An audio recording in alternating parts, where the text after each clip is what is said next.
Bismillahirrahmanirrahim. Alhamdulillahirabbil alamin. Allahumma shalli wa sallim ala sayidina Muhammadin miftahi babi rahmatillah adada ma fi ilmillah salatan wa salaman daimain bidawami mulkillah wa ala alihi wa sahbihi. Allahumma shalli ala sayidina Muhammadin salatan taftahu biha lana futuhal arifin wa tufaqihuna biha fid din wa ala alihi wa sahbihi. Assalamualaikum warahmatullahi wabarakatuh.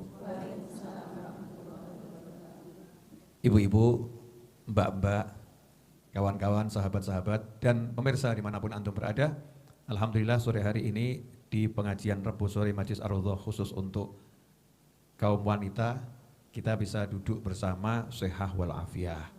Ya, mudah-mudahan semakin sehat, semakin afiyah, dan selamat dunia sampai akhirah, dan tinggal kekal di jannah. Amin, Allahumma amin. Saya akan insya Allah mulai tiap Rabu itu ngajinya fikih. Belajar lagi ilmu wudhu, ilmu sholat ya. Tapi nanti akan kita kemas yang mudah. Ya, kita kemas yang mudah. Enggak yang jelimet. Dan bisa diajarkan pada orang lain. Saya akan bacakan sedikit nasihat Habib Muhammad bin Husain Al-Habsyi, Muftil Haramain, yang putra beliau adalah pengarang Maulid Simtuduror, Habib Ali, dan putra beliau Habib Husain, juga gurunya Mbah Hashim Asy'ari. Tatimah dari kitabnya Fathul Ilah halaman 10 disebutkan yajibu 'alan nisa'i an yata'allamna ma yahtajna ilaihi min babil haidhi wa ghairihi fa in kana zawjuha 'aliman lazimahu ta'limuha wa illa falahal khuruju li ta'allumi ma lazimaha ta'allumuhu 'ainan bal wa yahrumu man'uha illa an yas'ala wa yukhbiraha huwa thiqatun wa laysa lahal khuruju ila majlisi dzikrin wa ta'lumin ghairi wajibin 'ainiyan illa biridhah. Qala sallallahu la yalqallaha ahadun bidzanbin a'dhama min jahalati ahli. Ini tentang masalah kewajibannya wanita. Sebagaimana kaum pria, maka kaum wanita juga punya kewajiban kepada Allah Subhanahu wa taala. Kewajiban kepada Allah adalah melaksanakan semua perintah Allah dan menjauhi semua larangan Allah. Yajibu 'alan nisa, wajib bagi wanita untuk mempelajari apa yang ia perlukan dalam kehidupan beragama ini, seperti masalah haid, ya, ilmu haid dan semacamnya, ya, ilmu sholat, ilmu wudhu, yang wajib-wajib itu wajib bagi wanita untuk mempelajarinya.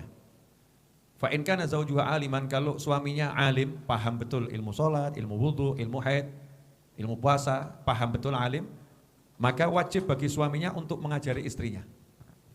Kalau ternyata suaminya bukan orang yang alim, tidak punya kemampuan untuk mengajarkan semua itu, maka istri ya hendaknya keluar dari rumah mencari guru yang bisa mengajarinya. Ya, cari tempat yang dia bisa belajar. Tentunya keluar ini untuk belajar yang wajib wajib. Ya, yang dibahas di sini ya belajar wajib fardhu ain. Jadi yang setiap pribadi muslim kalau meninggalkan berdosa. Sholat, puasa ini kan fardhu ain. Kalau suaminya nggak bisa ngajari, maka ya suaminya harus mengizinkan istrinya belajar kepada guru yang bisa mengajarinya.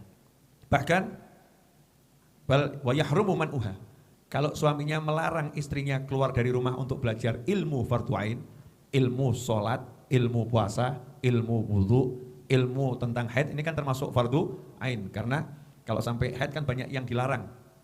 Ya, banyak dilarang puasa, dilarang sholat kalau nggak ngerti.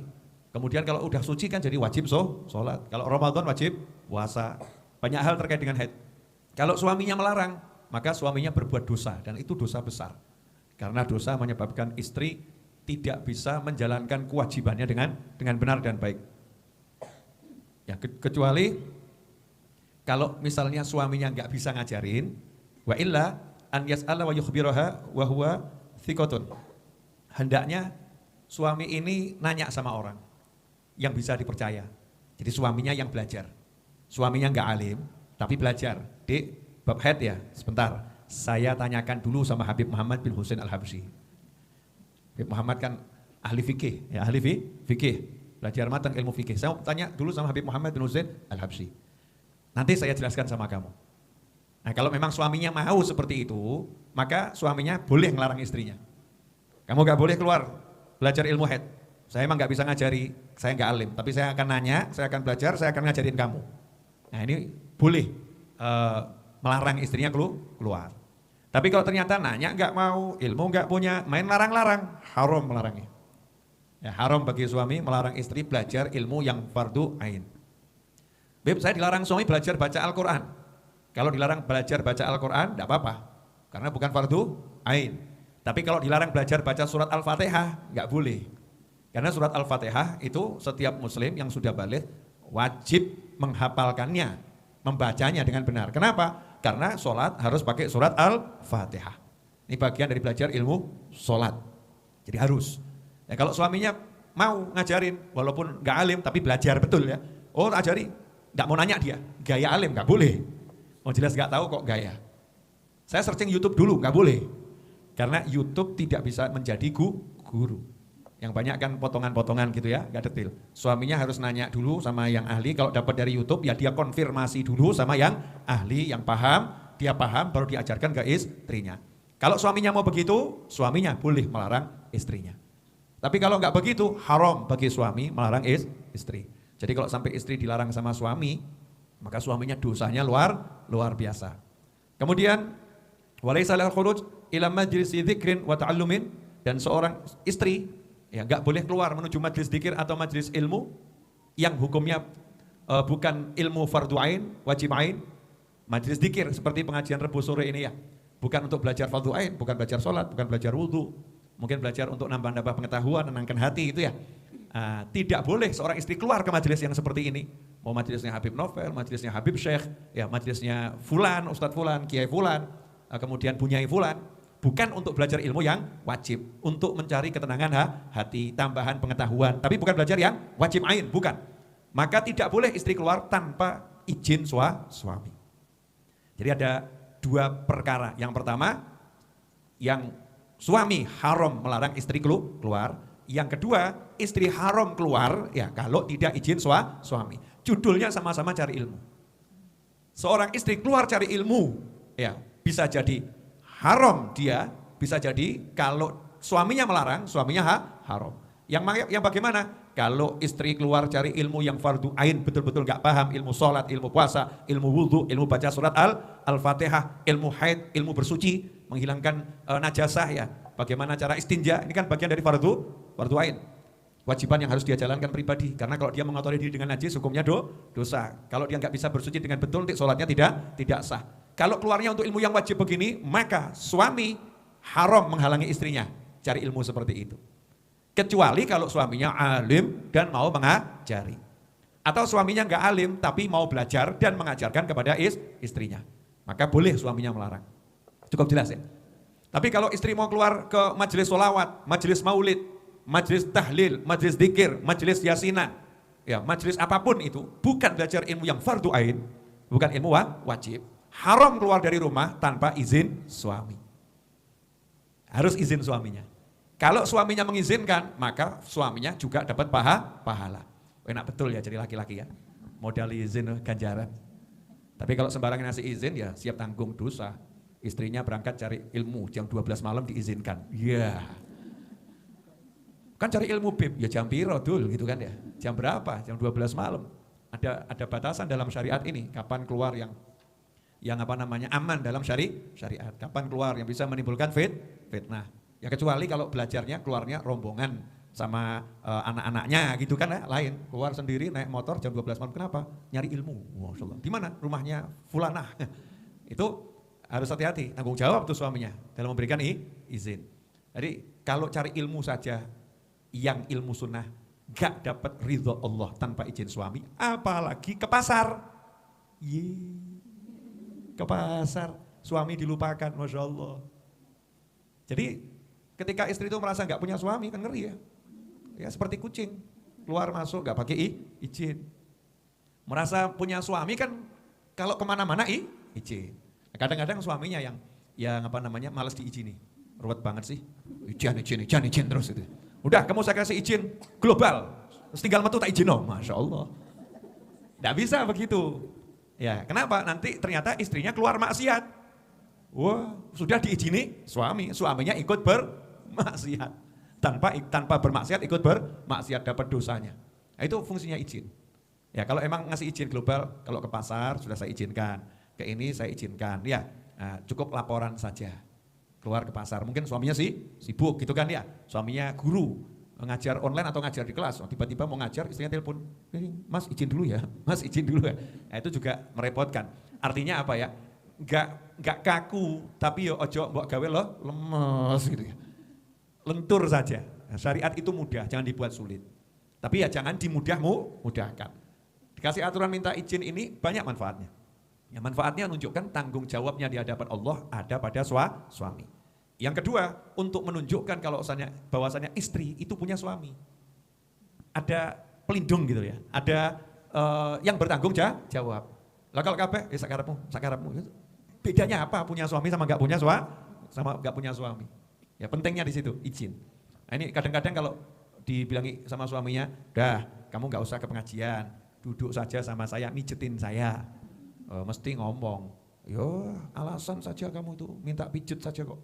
Pengajian dihalangi."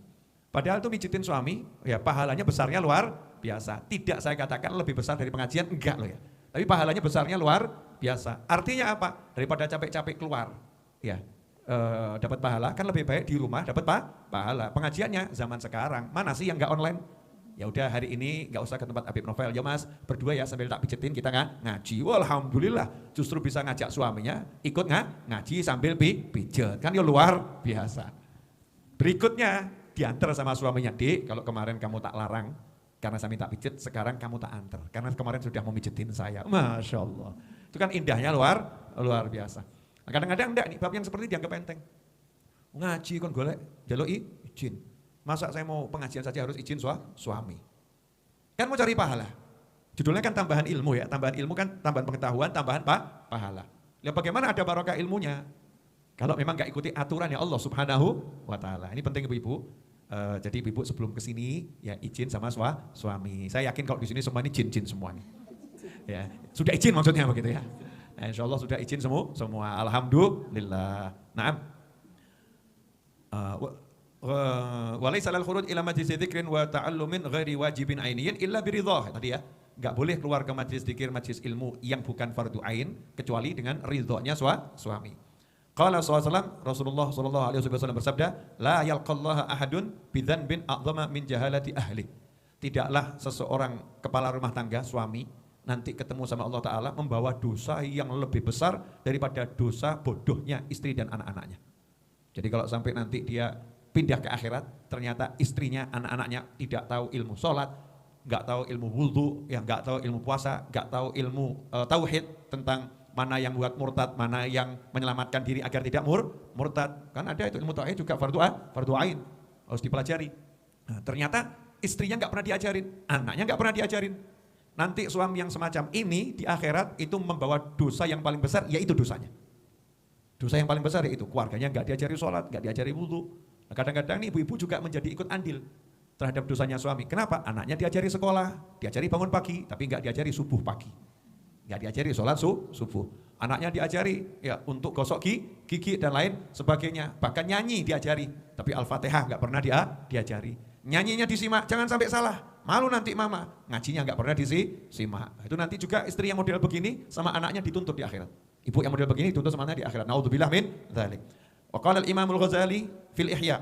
Imam Ghazali dalam kitabnya Ihya Ulumuddin, beliau berkata, yuqalu inna awwala ma yata'allaqu birrajuli yaumal qiyamah ahluhu wa waladuhu. Nanti di hari kiamat, itu disebutkan dalam sebuah riwayat, nanti di hari kiamat yang pertama kali yata'allaq, ngeret-ngeret gitu. Dipegang, diseret-seret, gelantungi ya. Apa ya bahasa kalau kita mau pergi terus anak megang kaki kita, gandoli kan ya. No, cara Jawa ini pun gampil, gandoli. Lah Indonesianya tuh loh. Apa itu? Ya angel juga kan ya, dipegang, tak mau dilepaskan, diseret-seret. Itu namanya gandoli. Nah, ketahuan bahasa Indonesia ini. Bahasa Jawa singkat, ta'alluq itu bahasa Arabnya ya, digandoli. Nah, katanya Imam Ghazali, ada riwayat yang menyebutkan nanti yang pertama kali gandoli, ya, bergelantungan pada seorang suami di hari kiamat, artinya suami itu tidak bisa langsung masuk surga karena dipegang sama seseorang. Nah itu yang pertama kali yang megangi dia, mungkin banyak tuh yang gandoli tadi ya, yang nahan. Nah yang menahan dia untuk tidak melanjutkan langkahnya, Nah itu gandoli. Jadi gandoli itu menahan untuk tidak melanjutkan langkahnya. Aduh, mentoh ya. Panjang sekali gitu ya. Itu gandoli. Nah, nanti yang pertama kali gandoli itu dari seluruh makhluk Allah pertama kali adalah ahluhu wa waladuhu, istrinya dan anaknya. Ya mungkin nanti tonggonya ya, mungkin nanti temannya juga. Ya mungkin nanti orang yang dia rasani, ya orang dia gunjing juga. Orang yang pernah dia tipu juga akan gandoli. Nanti itu begitu. Tapi dari semua urutan-urutan itu, yang nomor satu istrinya dulu, anaknya dulu. Makanya nih ya, istri sama anak ini kadang ya seneng dunia gawe ruwet, neng akhirat yang meruweti. Naudzubillah min dzalik. Nah ini istri sama anak yang enggak soleh dan tidak solihah. Naudzubillah min dzalik. Ya enggak soleh enggak solihah di dunia udah buat ruwet, di akhirat jauh lebih ruwet. Podo suami juga begitu. Kalau suami enggak soleh di dunia udah buat pusing ya, di akhirat mau cari perkara. Ya di akhirat mau cari perkara. Naudzubillah min dzalik. Fayuqifunahu baina yadayillah ta'ala fayaqulun. Kemudian mereka, anak dan istri tadi ya, akan menghentikan suami tadi di hadapan Allah Ta'ala. Kemudian mereka berkata, Ya Rabbana khudlana bihaqqina minhu, fa'innahu ma'allamana ma najhal, wa kana yut'imunal haram, wa nahnu la na'lam, fayaktasullahu lahum minhu. Katanya istri sama anaknya, ya Allah ini tolong kebaikannya suami saya ini, bapak saya ini, tolong berikan saja ke saya, untuk menghapuskan dosa-dosa kami. Yo, mau buat sendiri aja nggak cukup, apalagi diambil gitu ya. Ya, tolong ini hukum nih suami ini sehingga pahalanya habiskan ya Allah. Serahkan saja ke kami. Kenapa? Karena dulu waktu di dunia dia tidak mengajarkan kepada kami hal-hal yang wajib yang kami harus tahu. Hal-hal yang wajib, ilmu tauhid tentang mana yang bisa buat orang murtad itu kan wajib diajarkan, karena kalau tidak nanti seseorang bisa murtad. Menyebut muslim kafir itu bahaya itu. Ya, jelas orang muslim, kamu kafir dibegitukan. Itu asbabil irtidad, menyebabkan pengucapnya itu murtad itu. Kekafirannya kembali pada dirinya. Naudzubillah min dzalik, enggak boleh sembarangan. Ini contoh-contoh ya, banyak. Nanti saya akan jelaskan tuh asbabul irtidad, hal-hal yang menyebabkan seorang murtad. Nanti kita akan belajar di fikih mulai dari situ, yang pokok-pokok saja ya, pokok-pokok saja, yang fardu ain, yang wajib. Nah, kemudian dia tidak mengajarkan ilmu puasa. Padahal kita udah balik wajib puasa, ya kan? Sudah punya anak masa belum balik? Ya, wajib puasa, enggak diajarkan sama suami. Nutup aurat, nah ini apa lagi? Nutup aurat. Kadang-kadang ada suami ini yang ngeri, lihat istrinya kalau telanjang seneng. Wah kamu kok rapat-rapat begitu, tutup semua, kalah cantik sama yang di TV. Dah buka aja, pakai yang mini-mini. Ini suami model begini, ini nanti, waduh, diseret sama istrinya. Gandoli, seret, ayo neraka bareng. Naudzubillah min dzalik, karena wajib itu nutup aurat. Ya, suaminya harus mengatakan, tutup aurat wajib, buka dosa kamu. Haram buka aurat, wajib tutup aurat. Kadang-kadang kan cuma di rumah. Nah ini banyak ini, yang di rumah buka aurat. Buka aurat itu bukan di rumah atau di luar rumah. Ya masalahnya tidak boleh dilihat sama yang bukan mahramnya.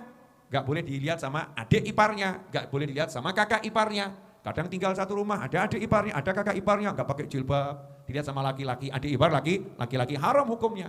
Pembantunya kan sudah seperti anak sendiri, ya itu anakmu. Ya, seperti anak sendiri, ya bukan anakmu, anak angkat. Kan anak angkat saya, Habib, laki-laki anak angkat, ya anak angkat, bukan mahram. Anak angkat bukan mahram, kecuali udah kamu susuin dulu. Waktu itu ya dari bayi namanya anak susu, bukan anak angkat, anak susu. Kalau anak angkat ambil adopsi dan lain sebagainya, bukan keponakan ya, bukan mahram ya, bukan mahram, gak boleh lihat aurat kita. Kadang-kadang satu rumah, ya, oh gak apa-apa ini, kan di rumah. Jadi kalau di rumah boleh itu buka-bukaan, Masya Allah, naudzubillah min dzalik. Urusannya bukan di rumah atau di kamar, tetapi dilihat sama orang lain atau tidak. Di rumah nggak ada orang lain, tapi jendelanya bukaan. Ya, kan nggak ada yang lihat ya. Kalau orang lewat nanti kan lihat. Kamu memberi kesempatan orang untuk melihat, maka membukanya juga haram. Saya di kamar mandi, tapi kaca, ketontok sak kampung itu gimana? Kelihatan satu kampung. Auratnya namanya terbuka. Kadang istri-istri itu kalau dikasih tahu sama suami kan ngeyel. Itu kamu di dapur masak. Gak ada yang lihat kan di sini, itu jendelanya itu bukaan. Jendelanya terbuka, itu bisa kelihatan. Kalau bisa dilihat dari luar, walaupun kamu di dalam, maka hukumnya tidak boleh. Ya tutupan jendelanya. Kan gelap, ya sudah, tutupan rambutnya, ini gampang tuh ya. Gak ada yang susah, panas mana sama api neraka. Jangan begitu Pak, maksud Bapak, jangan radikal. Radikal ini. Ya jelaskan halal haram dibilang radikal, kadang urusan fikih ini ya, gak usah kenceng-kenceng. Ini gak kenceng. Ini bukan urusan kencang, memang hidup ini harus ada aturan yang kencang. Ya seperti misalnya, Pemerintah memberikan syarat masuk mall harus pakai aplikasi. Kalau nggak ada aplikasi, nggak bisa masuk, begitu ya? Ya kan ya gampang ya, tinggal diinstal pakai aplikasi. Kamu, oh, ini nambah beban, ya wes gak usah masuk. Kan selesai ya. Kalau pengen masuk ya kamu install. Nah, hidup ini ada aturannya. Nah, mau ke akhirat kalau nggak diatur sama Allah Ta'ala, diatur sama Allah tidak mau. Seakan-akan surga neraka miliknya dia, urip sakarepe dewe. Nanti dicemplungin rokok ya sakarepe Gusti Allah. Allahumma ajirna minan nar. Nah, ini contoh gitu ya. Nah, kemudian wa kana yut'imunal haram. Ini suami saya, bapak saya dulu biasa ngasih kami makanan yang haram sementara kami enggak ngerti. Ya Allah, makanya saya jadi bapak ini jadi suami takut betul. Kadang-kadang kita ini kerja kan enggak paham ya. Kita kira halal tapi ada hal yang transaksi kita tidak boleh sama syariat. Makanya harus belajar halal haram ini harus betul. Karena kalau enggak nanti suami ngasih istrinya makanan haram dari kerja yang haram, dari rezeki yang haram, maka istri sama anaknya itu nanti kena pengaruhnya. Tidak bisa taat dengan baik dan akan melakukan maksiat. Kullu lahmin nabata minal haram fannaru aula bih. Setiap daging yang tumbuh dari makanan haram lebih layak nanti dibakar oleh api neraka. Makanya di antara bunyi doanya birrul walidain itu ya, di antaranya ada doa untuk orang tua, kita selaku anak itu atau istri juga doakan suaminya, ya Allah, kalau ada rezeki-rezeki haram hasil kerja dari orang tua kami, dari pasangan hidup, kami tolong ya Allah maafkan. Ya, maafkan, jadikan halal ya Allah, ampuni ya Allah. Harus ada seperti itu sehingga udah selesai di dunia gitu loh. Enggak berlanjut sampai akhirat. Kadang-kadang ada suami yang rada enggak beres. Ada apa? Haram memang, haram apa kamu? Ora gelem gawe liyane. Masyaallah. Allahumma ajirna min bojo kamu apa kaya ngono ya. Semoga enggak punya pasangan hidup yang seperti itu. Atau kadang istri yang rada enggak genah. Pak, repet haram-haram dikit gak apa-apa. Jangan sok halal-halal banget toh Pak. Masya Allah.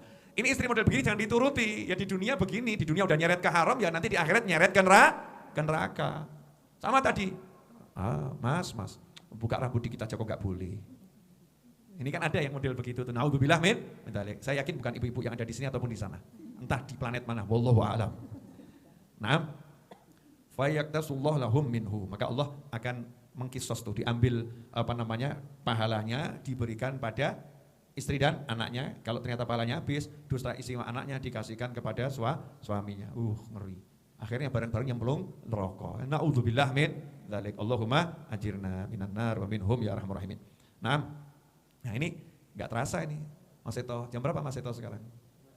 Ya, saya udah bicara 25 menit. Oh udah 30 menit, memang kan enggak usah panjang, sedikit tapi diamalkan. Kesimpulan, boleh kesimpulannya. Jadi kesimpulannya yang nomor 1, pertama kali mempelajari ilmu wajib ain, fardu ain, ilmu syahadat ya, tauhid tadi, kemudian ilmu sholat, ya rukun Islam dulu. 2 kalimat syahadat, sholat, puasa, zakat, haji, itu hukumnya fardu ain. Zakat bagi yang mampu, maka wajib mempelajarinya. Puasa, kalau udah mau masuk bulan Ramadan, di bulan Ramadan harus sudah paham ilmu puasa, maka wajib mempelajarinya. Sholat, udah balik, mau masuk waktu sholat, harus sudah paham ilmu sholat, wajib mempelajarinya. Ya, haji juga begitu, kalau udah mampu haji, mau berangkat haji, ya wajib belajar ilmu haji. Ini fardu ain. Ilmu yang fardu ain, laki, perempuan semua harus belajar. Nah, kalau ternyata untuk perempuan yang sudah menikah, ini ada tambahan catatan. Tambahan catatan tentang cari ilmu ini. Kalau ilmunya fardu ain, dia wajib keluar dari rumah untuk belajar kalau suaminya tidak mampu mengajari. Kalau suaminya tidak mampu mengajari, tapi suaminya mau belajar dan mengajarkan kepadanya, maka dia tidak boleh keluar dari rumah kecuali atas izin suami. Kalau suaminya melarang dia keluar dari rumah untuk belajar ilmu yang fardu ain, suaminya melakukan perbuatan yang haram, suaminya berdosa. Kalau seorang wanita keluar dari rumah untuk belajar ilmu yang tidak wajib tanpa izin suami, maka keluarnya haram, karena keluar harus dengan izin dan ridho suami. Nah, itu urusan ilmu yang wajib. Kalau ilmu yang sunnah tadi, ya tadi itu, keluar cari ilmu sunnah bagus, tapi harus izin sama suami. Suami melarang istrinya keluar cari ilmu yang sunnah, boleh nggak? Boleh saja, nggak jadi masalah. Nggak ada yang mengatakan itu perbuatan tidak mulia. Suami mungkin punya alasan hari itu melarang istrinya keluar. Tapi kalau suami mengantarkan istrinya cari ilmu yang sunnah, itu jauh lebih utama. Diantarkan, ayo dik, tak antarkan. Walaupun itu pengajiannya ibu-ibu, aku yang antarkan kamu. Khawatirnya nanti kamu di sana kencan sama orang. Ya, tak anterin deh, gitu ya. Ini namanya suami apa itu? Cintanya luar biasa sama sedikit apa? Posesif. Tapi itu posesif yang positif. Gak jadi masalah. Antarkan istrinya itu nikmatnya luar biasa. Kemudian nanti di hari kiamat yang pertama kali gandoli. Ya, gandol itu alias megangi, ya, menahan laju gerak suami ke surga. Nomor 1 istrinya, kemudian anak-anaknya. Karena di dunia tidak ngajarin tadi itu, nggak ngajarin sholat, nggak ngajarin puasa dan lain sebagainya. Maka himbauan saya kepada saya selaku suami dan saya selaku ayah, ya, himbauan saya kepada diri saya sendiri, yuk mulai sekarang, ya, mulai sekarang ulangi lagi. Kalau sudah ngajarin, ulangi lagi, ngajarin ilmu wudhu, ilmu sholat dan lain sebagainya. Kalau Anda susah, nggak punya waktu, ya duduk bareng sama pasangan hidupmu, tonton di YouTube saya. Ya, dan YouTube-nya ustadz-ustadz yang lain, Buya Yahya itu kan banyak ngajarkan ilmu fikih. Belajar sama Buya Yahya. Habib Muhammad bin Husain Al-Habsyi juga sering ngajarkan ilmu fikih. Cari videonya, ilmu wudhu, ilmu puasa, yang lengkap tapi ya yang urut dari awal sampai akhir. Sehingga kita insya Allah selamat dunia, selamat akhirat. Kenapa? Karena kalau udah belajar ilmu yang wajib tadi, Allah bilang kan, wa'mur ahlaka bis-shalah, perintahkan keluargamu sholat. Ya, perintahkan keluargamu sholat. Dan nyuruh sholat itu berarti sudah ngajarin sholat. Jangan cuma sholat, orang tua ngajarin kok ngongkon gitu ya. Perintahkan sholat itu artinya dalam kalimat perintahkan sholat, dia ajari sampai bisa, kemudian perintahkan sholat tuh keluargamu, istrimu, anakmu. Kami gak minta rezeki dari kamu, kata Allah Ta'ala. Aku yang memberikan, kami yang memberikan rezeki pada kamu. Itu jaminan berarti orang yang sibuk belajar ilmu fardu ain dari ilmu sholat, ilmu puasa, ilmu zakat, di samping pahalanya paling besar, ada jaminan rezekinya akan digiring kepada dia. Rezekinya akan diantarkan kepada dia, rezekinya akan mudah. Nah itulah kenapa orang yang rajin belajar ilmu wajib, kenapa rezekinya itu kok mudah dan berlimpah. Rahasianya di situ, tolong rahasia ini jangan di-share, jangan diajarkan ke orang-orang, nanti cari rezekinya jadi mudah semua. Ya, jadi mudah semua. Jelas kawan-kawan?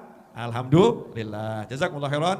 Kemudian untuk pemirsa, insya Allah mulai nanti malam, channel YouTube Habib Novel Al-Idrus akan kembali membuka channel berlangganan. Karena banyak yang minta, Bib tolong buat lagi seperti dulu video-video untuk pelanggan. Agar kami bisa berdonasi pada majelis juga bisa. Kemudian juga dapat tayangan khusus. Ya, tayangan khusus biar dapat ilmu lebih banyak. Nah insya Allah nanti akan saya umumkan malam bagaimana prosedurnya. Ya caranya bagaimana, insya Allah nanti malam. Jazakumullah khairan. Wa'alafu minkum. Wassalamualaikum warahmatullahi wabarakatuh. Wa alihi wasallam. Alhamdulillahi rabbil alamin. Allahumma salli wa sallim ala Sayyidina Muhammadin miftahi babi rahmatillah adada ma fi ilmillah salatan wa salaman daimaini bidawami mulkillah wa ala alihi wa sahbihi Allahumma ij'al fi ta'atika farahi wa sururi wa fi mardatika jami'a umuri Allahumma ya alim bihalati wa muttali' ala sarairi wa niyati iqdi jami'a hajati wa ghafir dhunubi wa sayyiati wa tajawaz an khati'ati wa zallati wa taqabbal jami'a hasanati wa samihni fima madha wa ma ya'ti واكتبني في ديوان ساداتي واسلك بي سبيل نجاتي في حياتي ومماتي اللهم إني طامع في عطاك راغب في رضاك مستسلم لقضاك فاكتبني من أولياك واسلك بي سبيل هداك وألحقني بأصفياك وصلى الله على سيدنا محمد وعلى آله وصحبه وسلم الحمد لله رب العالمين والسلام عليكم